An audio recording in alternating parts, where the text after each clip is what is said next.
Hey, everybody. Welcome into this week's Trail Tidbits, Volquest.com mini recruiting podcast. I'm Eric Kane. Matt Ray is with us here, and a couple names we're going to discuss here this week. Big week for Tennessee football, obviously on the road.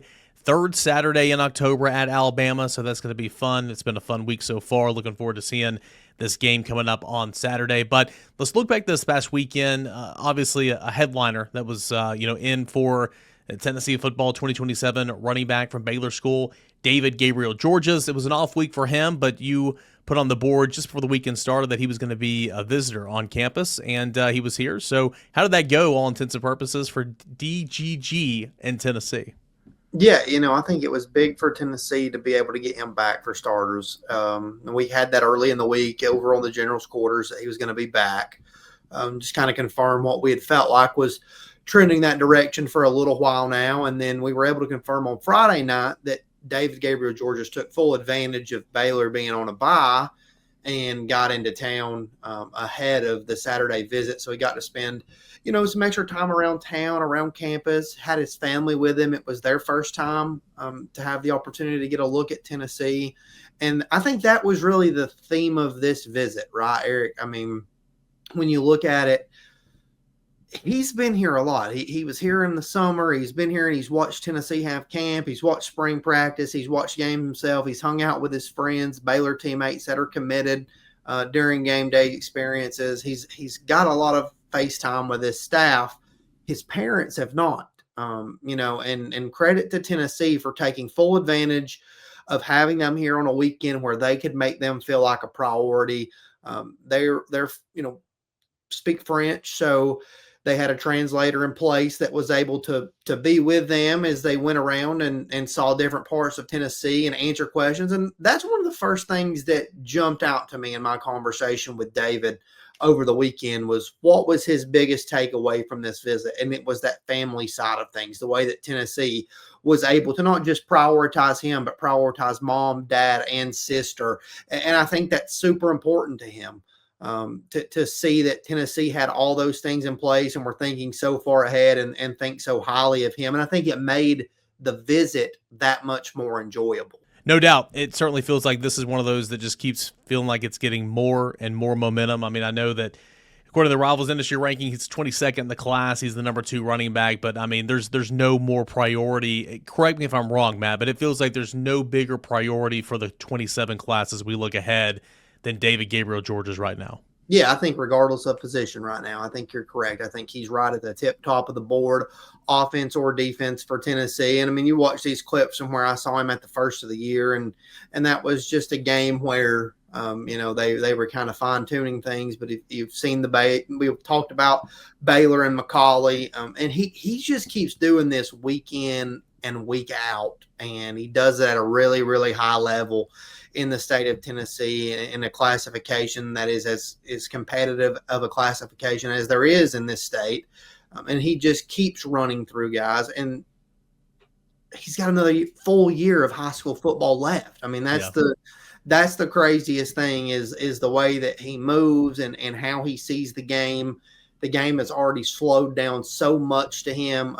He come onto the scene last year after transferring to Baylor, playing alongside Shakai Mills-Knight. Felt like initially playing behind Shakai Mills-Knight. That transitioned really quickly to that was a two-headed monster in the Baylor running back room. And Shakai's a really good back. I mean, I think Shakai was a really underrated back in that class. And now David is the lead back there, and he's taking full advantage of that. But I think when, we talked about this last week, and not to get back on it again, I think he's a guy that's just got a chance throughout this process to always contend for 5-star status and certainly contend for, the number 1 running back spot. And it's just the ability to do those things. He's a multi-tool back, can catch out of the backfield, already a good pass blocker because he's taken full advantage of that staff there at Baylor and what they're able to teach him. Eric Kimry was the tight ends coach at South Carolina at one point in his career,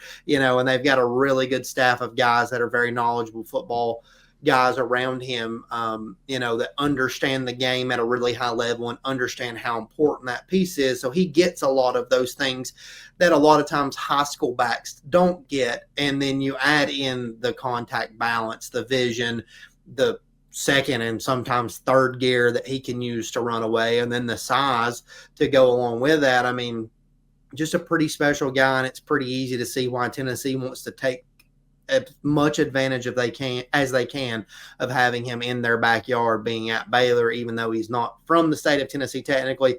Boy, they're certainly treating him like he is. Yeah, as they should, and we're treating him like the highest priority because we talk about him every week. We're going to talk about him next week. And, as we kind of discussed last week, I think the comp for him, and it might just be the hairstyle, I get it, but he runs and looks like a Todd Gurley. But as you pointed out, the comp for him is him, right? I mean, he's the standard. So let's stay in the class of 2027. Let's go to an edge rusher and a top 50 overall player in KJ Green from Stevenson in Stone Mountain, Georgia. Yeah, pretty unique with KJ Green. I've not seen this a lot. I don't feel like guys announce a top list of schools and then not have a school on there and then turn around and visit that school 2 days later. And that's what happened this weekend. So he announced a top 12 on Wednesday or Thursday and then visited Tennessee on Saturday. Tennessee not on that top 12, obviously, is what I'm trying to get at here without saying that. But yeah, that's what happened. He announced that top 12 and Tennessee's not on that list. And then he shows up on campus in Knoxville on Saturday. And this visit certainly changed things. He was here in the summer. He's got a good bond with Coach Chop. He got some really good FaceTime with him back in the summer.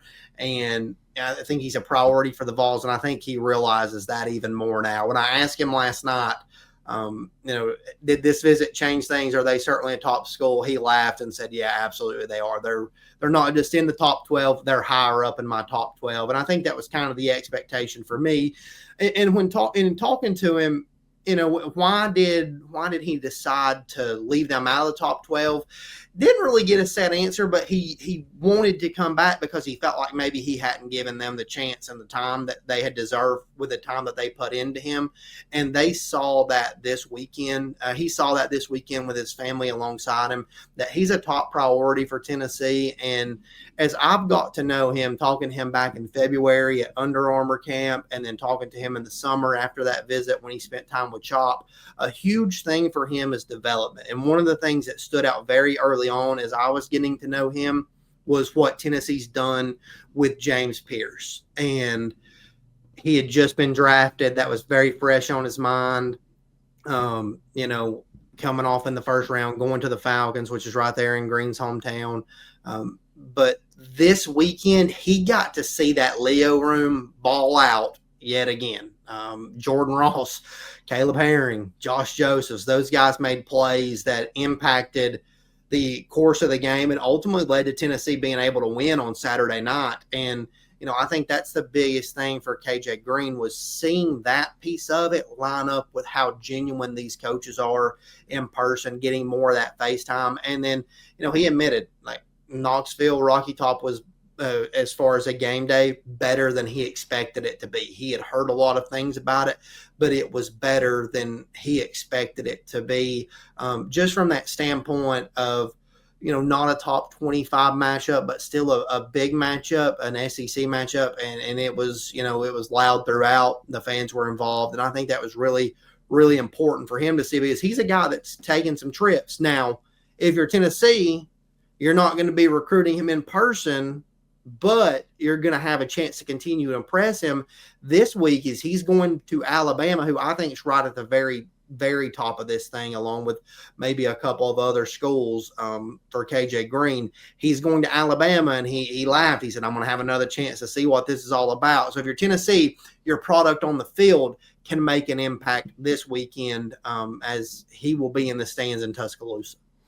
No doubt, a chance to show out. And again, if you're a defensive lineman, specifically a Leo, man, and Chop, who does such a fantastic job recruiting as he always has for years, right? I mean, you got him, just seeing what he's done throughout the guys he's worked with, not just this year and years past as well, with Pierce and Josephs and Byron Young, and you see what Garner's done over the course of his career. I mean, yep. And then seeing the way Tennessee plays these guys, you mentioned, you watch the tape, you watch it on a rewatch, you watch the games live, you look at the Pro Football Focus stats, you look at Tennessee's leaderboard. I mean, you see Joseph's up there. Jordan Ross just continues to get better. Caleb Herring. I mean, they play so many of these guys. So Yep. it is so appealing to some of these blue chippers at that position. I mean, I would assume that Tennessee is for sure. Let's go back to the 26 classes we end this edition of Trail Tidbits. A guy that had an official visit with Tennessee this weekend at the tight end position, a guy that reclassified from the state of Iowa, and Luke Brewer. What did his OV look like, and is he a legit, I mean, obviously he is, he's in here on an official visit, is he a legit candidate to be that tight end in the class as Tennessee? Obviously, most of the hay's in the barn, but they could always add a player or two specifically at a position to where they don't have any commits right now, and that being tight end. Yeah, that's a spot that we've talked about a little bit on this show as we've, gone back and forth in 2026 and what's left out there and whatnot. It's not felt like there's been a lot of movement at tight end here until the last couple of weeks. They brought Lincoln Watkins in at one point, and, that didn't really turn into anything, the Kentucky commit. But Luke Brewer reclassified. Tennessee's been in contact with him, and he had a really good official visit. He called up with Austin on Sunday evening, and I think Tennessee really put its best foot forward to show him that he's able to fit in here from a culture standpoint, from a scheme standpoint. Alec Ablin really impressed him during this visit just from the football side of things. It's an intriguing process for me with him. Miami's been involved there some. Both of Iowa and Iowa State are involved. Those are the home state programs that both produce at tight end, right? Those are two tight end producing programs. He's got official visits set up to them, both of those schools later in the process. So, it's pretty interesting for a guy that reclassified somewhat later in this, cycle to have to work through all this in a hurry and try to be pretty far advanced in it. But yeah, I think Tennessee's become a realistic option for him. They needed to get him in here, see what he was about. He needed to get in here and see what they were about. And I think the visit went very good. I think the other guy that we mentioned in the war room last week that's very intriguing, and I think Tennessee likes a lot as well, and is looking to get in here as they continue to evaluate that position, is Luka Wolf out of NFL Academy, which is where Emmanuel Okoye came from. He's another guy that's high upside, into football, big frame, big body that can do a lot of things, committed to Cal. So we'll kind of see where Tennessee continues to go at that position. But I think as far as it went with Luke Brewer, I think Tennessee had a really good visit weekend. Yeah, and you saw the tape we just showed. I mean, a guy that looks like he could fit the mold of what this offense is. Hand in the dirt, split out wide, back as an H-back, as a wing-back. I mean, clearly the tape, it was just a little over a minute. It was just one game that I pulled up. But, I mean, a willing blocker, put a couple guys on skates, the ability to, catch the football. And you're right, man. As soon as I heard of this guy that was coming in this weekend, and I read AP stuff over the weekend, I'm like, tight end from Iowa. Okay, well, what's Tennessee going to do to get him away from those two schools? Because you're exactly right. I mean, look at the NFL. Production at the tight end position, those are two programs that do it. So I think Tennessee's got to be intriguing enough in the utilization of how they do tight ends. And I think watching what Miles Kitselman did the other day, I thought Miles Kitselman played a really good game. Jack Van Dorselaer had 32 snaps. And so I think all that things matters in terms of, what these guys look for in a potential school. Yeah, and here down the stretch, I mean, we talked about it on the post-game mini podcast. Tennessee's a little dinged up at receiver, obviously. Travis Smith, no timetable there. Radarius Jackson still working his way back. They're running a little bit thin in that receiver room, and we saw them in 12 personnel more yesterday. And you correct me from watching them, or on Saturday from watching above, than we've seen them in 12 personnel all year, in my opinion. To this point. So, I don't think they want to play a lot in 12 personnel this year because of what their receivers have been able to do. But down the stretch here, I think we're certainly going to see more 12 personnel mixed in. So as you're recruiting tight ends, it's something that you're going to be able to point to down the line at least a little bit here as they're trying to get healthier at that wide receiver spot. Yeah, for sure. And again, Braylon Staley, left the football game the other day. He came back in, but obviously somebody we're watching throughout the week. So it's why it goes back to the old offseason conversation where it's like, can't believe Tennessee didn't take more receivers in the portal. And then some people be like, well, why? They don't play any but three. They don't need them. Well, here you go. You're down two of your backups, and it's like you're kind of scraping the bottom of the barrel here in terms of bodies. go to that 12 personnel, and Tennessee was able to find some success for sure. And Tennessee played a ton of 12 personnel last year after not playing much 12 personnel the first 3 years in the system because they couldn't. They finally got the bodies to do so, and now it's just such a great luxury to have. And I think Van Dorsler just continues to get better the more he does it, and I think that was probably very appealing to a guy like Luke Brewer who was on campus. So Tennessee at Alabama this weekend, a chance to show out on the road for a lot of prospects, right? And this will be a good football game. Top 11 matchup in all college football. Tennessee has played pretty well at Alabama under Josh Heupel. Hasn't finished the games well. 2023, you had a double-digit lead at halftime, didn't finish. 2021, Nick Saban, I thought he was going to just lose his mind there in the fourth quarter. Tennessee was given so much issue. Can Tennessee finish and put on a show for all these recruits in attendance down there, and of course all these recruits watching this weekend? We'll find out. More on Trail Tidbits coming up next week. Follow Austin Price and Matt Ray, all their great recruiting coverage right here at the site at Volquest.com.